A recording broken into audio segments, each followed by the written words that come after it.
The text arrived at 7:14 a.m. We're at the cruise terminal in Miami. Couldn't reschedule. Have a great ceremony? Mom and Dad. Isabella Vance stared at the screen, her fingers frozen over the phone, as the Citizenship hall filled with families around her. They're in Miami. They're not coming. A family of 4 laughed and claimed the row ahead, their 2 children pointing at the American flags. The 2 chairs beside Isabella remained empty, reserved under the names Linda and Frank Vance. On a cruise ship deck, Linda Vance lifted a cocktail and laughed at something Frank said. They had RSVP'd for the ceremony 2 weeks ago. The text was the first she heard of the cruise. Couldn't reschedule. As if the ceremony hadn't been circled on the calendar for months. The judge's assistant stepped to the microphone and announced the ceremony would begin in 5 minutes. Isabella stood alone, phone still clutched in her hand, as the room settled into expectant silence. 18 years earlier, Isabella had arrived in Boston, clutching a worn teddy bear, her parents holding her green card. This is opportunity, Isa. Don't ever forget what we gave up to get here. 12 years later, Linda and Frank took the oath themselves, their certificates soon hanging in the living room. Isabella's own application took 4 years. She filled out every form herself, paid the fees from her paralegal salary. 18 years. And they can't bother to show up for one morning. When she told her mother the ceremony date 6 weeks ago, Linda had said, "We'll be there, honey." They RSVP'd. Then Frank mentioned a cruise deal. Isabella hadn't thought much of it. They wouldn't actually choose a cruise over this. Not after everything. The text this morning proved they would. I became a citizen for myself, not for them. The judge's voice called the room to order. Isabella rose with the others, her hands cold. Don't cry. Not here. The room recited the oath of allegiance. Isabella's voice joined the chorus, quiet but steady. I hereby declare on oath that I absolutely and entirely renounce and abjure all allegiance and fidelity. The judge pronounced them citizens of the United States. The hall erupted in applause. Isabella held her certificate, the thick paper still warm from the printer, and looked at her name. Isabella Vance, United States citizen. And no one here to see it. Around her, families rushed forward with flowers and balloons. A woman sobbed into her husband's shoulder. Isabella stood motionless, the chair beside her still empty, the reserved sign still clipped to it. She forced her mouth into a smile, brushed a thumb across her eyes, and waited for the crowd to thin. Isabella raised her phone and took a selfie in front of the American flag, her smile carefully arranged to hide the hollow feeling. From across the dwindling crowd, Jonathan Carver watched her. He saw the empty chairs beside her. He walked over, his hands in his pockets, and stopped a few feet away. You had a big moment today. She glanced toward the doors, where families were still embracing, and her jaw tightened. Yeah, I guess. Jonathan Carver. I come to these ceremonies. You looked like you could use a coffee. For a second, she nearly refused. Then she saw something in his expression that wasn't pity. A stranger. But what else am I going to do? Go back to an empty apartment and rehearse the letdown? She nodded once. They walked 2 blocks to a corner shop where the barista greeted Jonathan by name, and they settled by the window, steam curling from fresh cups. I come to these ceremonies because my firm sponsors 3 pro bono immigration cases a year. I like seeing the outcomes. Pro bono. So he's not just a sentimental stranger. What do you do, Isabella? She wrapped her hands around the mug and told him the truth. She was a paralegal at a small firm, marking time. I want to practice international trade law, but I can't afford law school. So I stay where I am. International trade law. That's a specific ambition. He reached into his breast pocket and slid a business card across the table. The raised letters read Jonathan Carver, General Counsel. I'd like you to meet my firm's managing partner. No promises, but I think he'd be interested in your story. An introduction. From a stranger who owed me nothing. Isabella stared at the card. The morning's bitterness replaced by a flicker of something she hadn't felt in years. Possibility. 3 days later, Isabella walked into the marble lobby of Hale, Carver and Associates, with Jonathan's card in her damp palm. Jonathan led her into a corner office where Richard Hale rose from behind a desk that belonged in a law review photograph. Jonathan says you are a paralegal who actually wants to practice trade law. That's not the average coffee hour material. I've wanted it since I understood the word tariff. I just never had a way to reach for it. Richard leaned back and studied her. The self-funded paralegal who'd become a citizen alone. We have an associate development track. The firm sponsors law school. You'd come in as a junior attorney afterward. He's offering to pay for everything. After 20 years of doing it alone. Say yes, Isabella. You earned it. Her voice cracked when she answered, but the word was steady. Yes, she walked out of the firm holding a welcome packet and a career she hadn't dared to believe in. The acceptance letter arrived 2 weeks later. Isabella would start law school part-time in the fall. She pinned the letter to her apartment wall above the desk, where she'd later analyze case briefs, until 2 a.m. The first semester was brutal, but whenever she wanted to quit, she remembered the empty chairs at her ceremony. I am not doing this to prove anything to them anymore. I am doing it because I deserve it. Jonathan stopped by the firm's library occasionally, asking about her classes without ever smothering. The phone rang while Isabella highlighted a torts case. Linda's voice came through bright and distant. Oh, law school. That's nice, honey. Frank says hello. That's it. My whole world just changed. And she treats it like a postcard. Isabella answered in monosyllables and hung up before her mother could hear the tightness in her throat. She returned to her books, marking another 30 pages before the exhaustion won. Spring graduation. Isabella crossed the stage, tassel shifting, degree in hand. Hale, Carver and Associates had confirmed her associate position months ago. Elena insists on dinner. She says you've survived on microwave meals for 3 years. In the Carvers' dining room, Elena hugged Isabella as if she were already home. Jonathan has told me everything. I feel like you're family already. Family. It used to mean 2 empty chairs. Now it meant this kitchen full of warmth. They asked about her trade law dreams over pasta, never once bringing up Linda or Frank. Days later, Isabella sat for the bar exam, her pen scratching through the morning session. She filled the blue books with answers born of late nights and stubborn hope. After the proctor's call, she walked out into the sun, not knowing the result, but certain she'd done all she could. The bar results went online 6 weeks later. Isabella logged in with shaking fingers and held her breath. Pass. I passed. The one word that changes everything. She pressed her palms flat on the desk and, after a long moment, picked up her phone and called her parents. Home called her parents. That's great, honey. Frank said you'd pass. We never doubted it. So when's the swearing in? We'll fly up. Frank's already checking flights. Now they want to show up.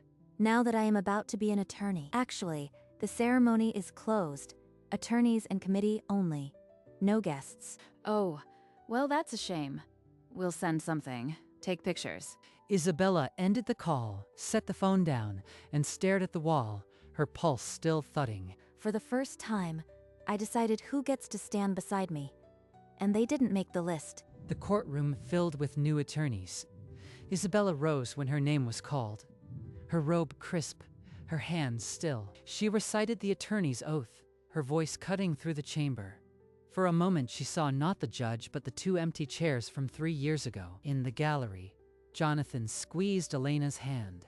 She held a small bouquet of white roses for Isabella. She did it. Our girl did it. These are the people who showed up, not them.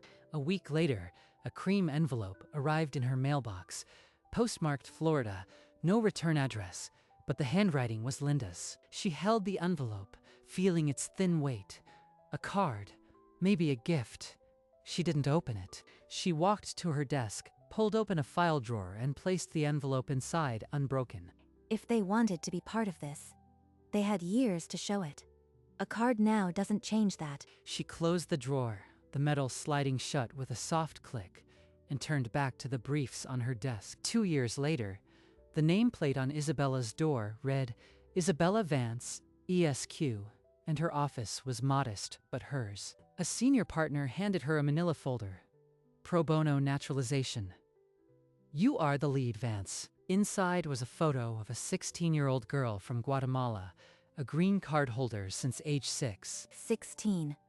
Still waiting for a ceremony where someone shows up for her. That afternoon, Isabella walked into the conference room, where Ana Rodriguez sat picking at the sleeve of her sweater. Are you my lawyer? Her voice was thin, and her brown eyes held the precise mixture of fear and hope Isabella remembered from her own reflection. I am Isabella Vance. I'm going to help you become a citizen. She sat across from Anna and, without filtering it, said, I know what it's like to sit in a ceremony alone. This isn't just a case, it's my past asking to be rewritten. The next evening, Isabella knocked on the door of a cramped apartment in East Boston, where Anna lived with her mother. A woman opened the door halfway.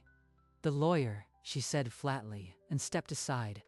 Isabella asked if she would attend the ceremony. The mother didn't look up from the stove. Ese día tengo trabajo. That day, I have work. Work. A cruise. The excuses had different names, but the same shape. Isabella gestured toward the front stoop. They sat on the cold concrete, the streetlights just flickering on. My parents didn't come to mine. They went on a cruise. I sat through the whole ceremony alone. They didn't come? Number. But a stranger noticed. He bought me coffee. He introduced me to the man who changed my entire career. And now I am here with you. Anna stared at the ground, then up at Isabella, something unlocking in her guarded face. I'll be your witness, Anna. You won't be alone in that room. I promise. Over the next 3 weeks, Isabella met Anna in a library study room to drill the 100 citizenship questions. There are so many. What if I forget the answers? You'll know them. These tests measure memory, not worth. And your worth isn't in question. 2 days before the ceremony, Isabella walked Anna through a department store to find a white blouse. Perfect. When you wear this, you wear your own future. Anna stared at herself in the glass, the white fabric, the small flag pin Isabella had given her. The morning of the ceremony, Anna stood in her small bathroom, fingers trembling as she buttoned the blouse. What if my mother still doesn't come? What if I am alone? A knock. Isabella was at the door, her own flag pin on her collar, her voice calm. You are not alone. I am right here. And I am not going anywhere. The ceremony hall was modest, 24 seats, a clerk, a judge, but the flags carried the same weight. Anna's gaze swept the rows before they sat. One chair stayed empty, the one she had hoped would hold her mother. She's not here. I knew it. Look at me, Anna. Today is about you. I am your witness, and I am not moving. Isabella guided Anna to the front row and stood beside her. Not behind the bar, but as her witness. The judge's entrance silenced the room. Anna's hands went still in her lap, her knuckles pale against the white blouse. Ana Rodriguez, the clerk called. The name echoed until Anna found the courage to stand. 17 years old, and already stronger than most people I know. You've done everything. Just say the words. Anna lifted her right hand, and the judge began the oath that would bind her to the country she already loved. Anna's voice wavered at first, then grew steady as she repeated the words that had once felt like a mountain. I will support the Constitution and laws of the United States against all enemies. 8 years ago, I stood in her place alone. She has me, and that makes all the difference. The judge pronounced her a citizen. Ana Rodriguez held the certificate, her whole face breaking into a smile that erased every doubt. Isabella pulled her into a tight hug, the kind she had never received from her own parents at her own ceremony. I am a citizen. I am really a citizen. Isabella took her to the ice cream shop around the corner, ordering 2 scoops of mint chip and waffle cones. Thank you for being there, for everything. You never have to thank me for showing up. That's what people do when they care. They sat by the window, the small flag pin still on Anna's collar, and for the first time in years, Isabella felt exactly where she belonged. The glass door chimed. Isabella looked up to see Jonathan Carver walking in, a bunch of silver balloons bobbing above him. Elena was right behind him, holding a small gift bag. Anna's eyes went wide. We heard about the ceremony. Hope you don't mind 2 more guests at this celebration. You came. How did you know? Jonathan has his ways. We're so proud of you both. Anna laughed for the first time all day, a pure sound that filled the small shop. Jonathan handed his phone to the barista, and they huddled together. Isabella, Anna, Jonathan, Elena. The camera clicked. 4 faces, 1 makeshift family, none of them related by blood. This is my family, the one I built. Isabella saved the photo to her favorites. For the first time, she didn't feel like she had to prove she belonged. Later that week, in the quiet of her office, Isabella pulled open the file drawer and stared at the cream envelope she had buried years ago. Anna got $0 and a mother who stayed in the kitchen. I got 100 and a cruise ship postcard. She broke the seal after 5 years. The flap lifted with a dry crack. Inside was a generic congratulations card, blue foil lettering, no signature inside. A $100 bill slipped out. No note, no apology, not even a question about her life. They sent $100 like a tip for the daughter who became a lawyer without them. She slid the card back into the envelope and held it over the open file drawer. This drawer holds all the proof I need. They were never capable of more. She dropped the envelope in, shut the drawer, and pressed the metal until it clicked. I don't need their apology. I already wrote my own ending. At the quarterly partners meeting, Isabella Vance stood at the head of the boardroom table, slides glowing behind her. When we took a chance on a paralegal with a dream, I didn't expect her to become the firm's leading pro bono immigration attorney. Well done, Isabella. Leading. That word settled into her bones. Her caseload had tripled. New associates asked to work under her. I knew it the moment I handed you that coffee. You were going to rewrite someone else's story. You rewrote mine first. That's the part I'll never forget. Richard caught her after the meeting and shook her hand again, this time with both of his. The Rodriguez case set a precedent for the firm. We're expanding the pro bono program because of you. Isabella walked out of the boardroom with a calm that felt earned, not borrowed. I am not the girl who sat alone anymore. I am the woman who shows up. A phone call cracked the quiet of Isabella's office.